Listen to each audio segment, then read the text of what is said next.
राजधानी लखनऊ स्थित LDA colony Kanpur road में मंगलवार को V care physio and acupuncture centre की शुरुआत की गई।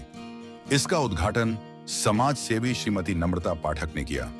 इस अवसर पर उनके साथ उत्तर प्रदेश के उप मुख्यमंत्री श्री ब्रजेश पाठक मुख्य अतिथि के रूप में उपस्थित रहे।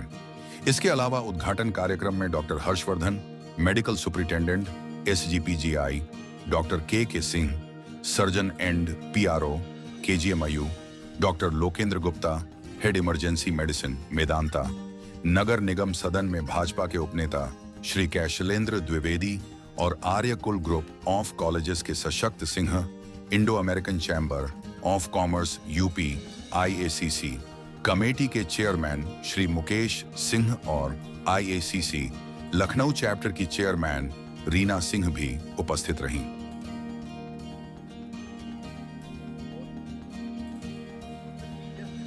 आज लखनऊ के आशियाना क्षेत्र में डॉक्टर आरती मिश्रा ने वी केयर के नाम से फिजियोथेरेपी सेंटर का शुरुआत की है। मैं बहुत बहुत शुभकामनाएं और बधाइयाँ देता हूँ। डॉक्टर आरती मिश्रा ने फिजियोथेरेपी क्षेत्र में बहुत उल्लेखनीय काम किया है। इनके अनुभव को देखते हुए मैं कह सकता हूँ कि आसपास के जो क्षेत्र हैं, वहाँ जो बीमार हैं, जो बुजुर्ग हैं या किसी को स्पोर्ट्स इंजरी हुई है, लोगों को तत्काल अच्छी चिकित्सा व्यवस्था ये उपलब्ध करा पाएंगे। मैं ऐसे अवसर पर आरती मिश्रा जी को, उनकी पूरी टीम को बहुत बहुत शुभकामनाएं देता हूँ। क्षेत्रवासियों को बहुत बहुत धन्यवाद। नमस्ते, मेरा नाम डॉक्टर आरती मिश्रा है और मैं फिजियोथेरेपिस्ट हूँ और मैं एक्यूपंक्चरिस्ट भी हूँ। अभी हाल ही में आप लोग ने देखा होगा कि बहुत कम उम्र के लोगों में भी हड्डियों से रिलेटेड प्रॉब्लम शुरू हो गई हैं, जैसे गर्दन में दर्द, कमर में दर्द। वो कई हद तक खराब पोस्चर की वजह से है। जो आजकल बच्चे लेट के टीवी देखते हैं, लगभग दिन भर कोई फिजिकल एक्टिविटी नहीं करते, तो बहुत जल्दी उनके घुटनों में भी परेशानी होती है, क्योंकि वो एक लंबी दूरी चलना नहीं चाहते। वो चाहते हमेशा किसी कार से या ड्राइव करके चले जाएं। तो ये सारी चीज़ें एक तरीके से लाइफस्टाइल प्रॉब्लम्स बनती जा रही हैं। तो इनके उपचार में अब फिजियोथेरेपी ही एकमात्र ऐसी चीज़ है जिससे लोगों को फ़ायदा होने वाला है। एक तो प्रिवेंटिव अगर देखा जाए तो पहले ही एक्सरसाइज का रोल बहुत इम्पॉर्टेंट है। अगर बचपन से ही बच्चों को किसी भी तरह के एक एक्सरसाइज फॉर्म में डाल दें तो ये दिक्कतें नहीं आएंगी। और जो युवा इस वक्त इस प्रॉब्लम से जूझ रहे हैं, उनके लिए अगर थोड़ा एक्सरसाइज रूटीन वो फॉलो कर ले, और स्टार्टिंग में फिजियोथेरेपी से आपका जो पेन होता है वो बिना दवाइयों के मैनेज किया जाता है। तो उसमें बहुत सारी मशीन्स हैं अकॉर्डिंग टू द पेन, जो मशीन सूटेबल होगी अकॉर्डिंग टू द एज और अदर प्रॉब्लम्स को देखते हुए। तो सबसे ज़्यादा सूटेबल मशीन होती है वो यूज़ करते हैं। उससे पहली चीज़ तो बॉडी में जब हीलिंग शुरू होती है, पेन कम होता है, तो धीरे धीरे वो प्रॉब्लम अपने आप सिमटती जाती है। और उसके बाद जब एक्सरसाइज उसमें ऐड कर दी जाती हैं तो उसका रिजल्ट बेस्ट रहता है। तो इस तरीके से लोगों को ऐसे अगर शुरुआत में प्रॉब्लम हो जाए और फिजियो के लिए आएँ तो बहुत अच्छा रिजल्ट है। कई बार मैंने देखा है मेरी प्रैक्टिस में कि लोग बहुत टाइम के बाद आते हैं, जब वो हर जगह से थक हार जाते हैं। तो मेरा ये मैसेज है पहले चीज़ तो कि पहले प्राइमरी फिजियोथेरेपी को दीजिए। दवाई दर्द की खाने से और केवल लगभग कुछ और इंजेक्शंस वगैरह सोचने से या सर्जरी कराने से पहले फर्स्ट प्रायोरिटी फिजियो को दीजिए। हो सकता है आप फुल उससे रिकवरी कर जाएँ। इसी तरह एक्यूपंक्चर का रोल आजकल बहुत बढ़ रहा है। ये है तो बहुत पुरानी टेक्निक, इसे हमारे वेदों में भी सूची वेदन के नाम से जाना जाता है। अब आजकल ये इतनी प्रायोरिटी पे इसलिए है क्योंकि जो मर्ज़ फिजियो से भी नहीं हील हो पाते या उनमें बहुत समय लगता है। एक्सरसाइज मान लीजिए फालिस के मरीज़ों में लंबे समय तक चलेगी, तो अगर वो लोग एक्यूपंक्चर यूज़ करवा लें तो मान लीजिए 6 महीने मैक्सिमम में उनकी फुल रिकवरी पॉसिबल है।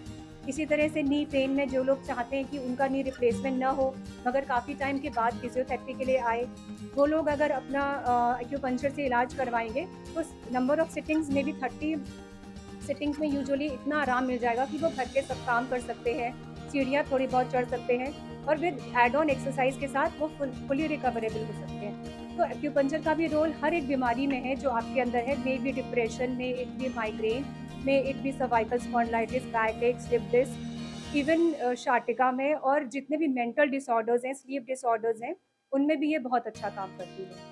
तो इन दोनों की मदद से मैं अपने पेशेंट्स को देख रही हूँ and I feel I am getting a great results.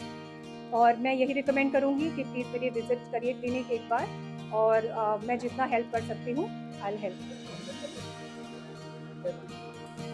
देखिए, एक बार अगर आपको कोई चोट नहीं लगी है और हम अगर उसे फ्रैक्चर को रूल आउट कर देते हैं, तो प्लास्टर के अलावा और कोई वो नहीं है, या फिर अगर इतनी सिवियरिटी हो गई हो कि पेन बिल्कुल असहनीय हो और मेडिसिन से भी वो कम नहीं हो रहा हो या किसी और पैथी से भी ना हो रहा हो, उस केस में तो पेशेंट को एक एडवाइस लेना चाहिए कि क्या वो सर्जरी की तरफ जा रहा है। मगर कई बार थोड़े पेन में भी लोग सिर्फ सिर्फ डॉक्टर को दिखाते हैं, ये सोच के कि हम दवाई खा लेंगे, 2 गोली खा के हम ठीक हो जाएँगे, और वो इसी पेन को छोड़ देते हैं।